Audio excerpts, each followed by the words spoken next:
મહારાષ્ટ્રના પાલઘરમાં ધોધમાર વરસાદ. દેહરજે નદીના મુંબઈ વડોદરા પુલ પર ભરાયા પાણી. મુંબઈ થાણે પાલઘરમાં 24 કલાક ભારે વરસાદની આગાહી.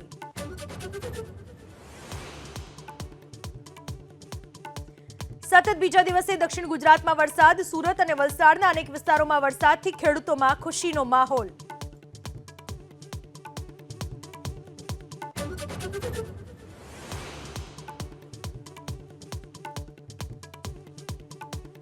કેનાલના પાણી મુદ્દે ધારાસભ્ય મેદાને. મોરબી, માળિયા અને હળવદમાં કેનાલના પાણી મુદ્દે કાંતિ અમૃતિયાએ ઉઠાવ્યા અવાજ.